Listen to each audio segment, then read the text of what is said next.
Hey everyone, today I will be doing a speed paint video and chat about my process for pet portraits.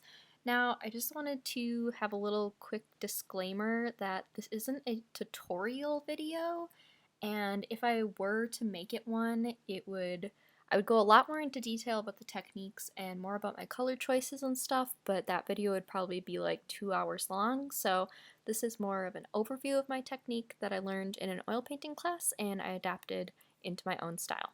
The supplies that I'm using are oil paints by Winsor & Newton, some synthetic brushes. I'm using one large-ish filbert brush, but I'm doing a majority of the painting with 1/2 inch and 3/4 inch flat brushes. And then I'm also using one long, skinny, small one for the fine details. I am using Liquin mixing medium, and this will make the paints more fluid to work with.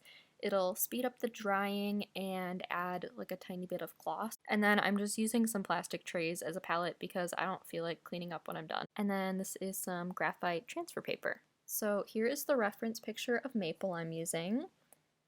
I'm super picky about the images I use for painting reference.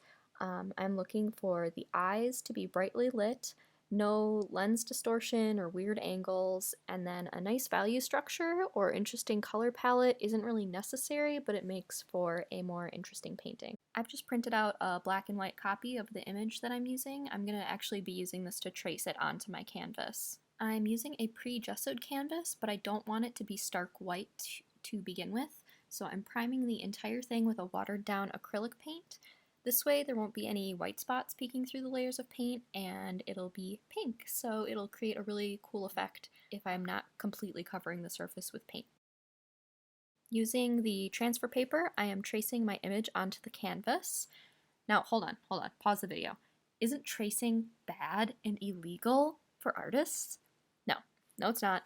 I'm using this as a shortcut. I could draw the image myself onto there, but I don't want to spend hours and hours making a perfect sketch and then just paint directly over it. Especially for painters, tracing can be a really helpful tool.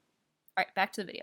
I'm using my mixing medium to thin down some darker colors, so greens and blues and purples, to kind of plan out the dark areas of my painting. I work by using a pretty standard oil painting technique, starting with dark colors first and slowly building up to using light colors. I'm also using sheer layers first and working my way up to using opaque colors. This creates a lot of depth and texture to the painting. I'm alternating between warm colors and cool colors, and this creates a really dynamic color palette. Maple is a gray tabby, but I'm not using a mix of black and white to paint him. I don't even have any black on my palette. I'll try to avoid using white until I get to the final details. I prefer working on the entire image rather than painting section by section. I do like to do the eyes all at once though. They're the most important part of the painting, so it's important that you get them right. I spent like 30 minutes redoing his left eye, and I'm not going to put in the footage because it was boring and like frustrating, and I don't want to have to go through that again. But yeah, it's not all straightforward and easy. It's not like, oh, I just start painting and then it's done. No, I definitely have scrubbed off big parts of a painting or started over even. So after that torture was all over and I was satisfied with the eyes, I moved on to building up more color on the rest of him.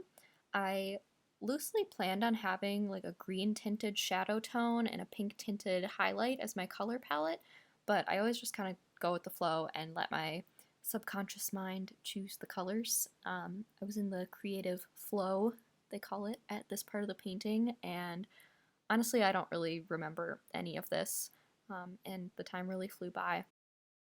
I'm adding some more dark colors back on top of the midtones. This is really just to capture the pattern of his fur.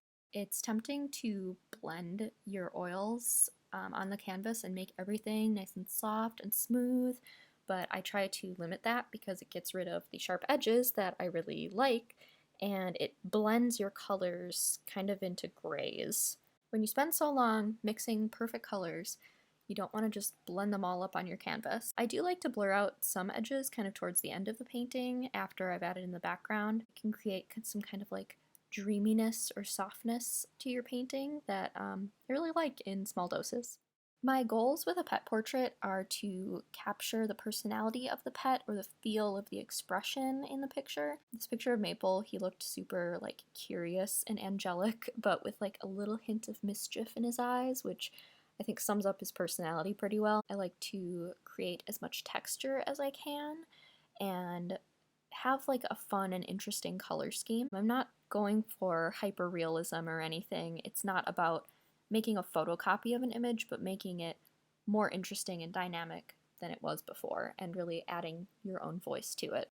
The background I'm doing kind of just in an abstract way. Sometimes I'll do more like a more detailed background if something is interesting, but for this I wanted it to just be big blobs of color. I did let some of that pink underpainting show through.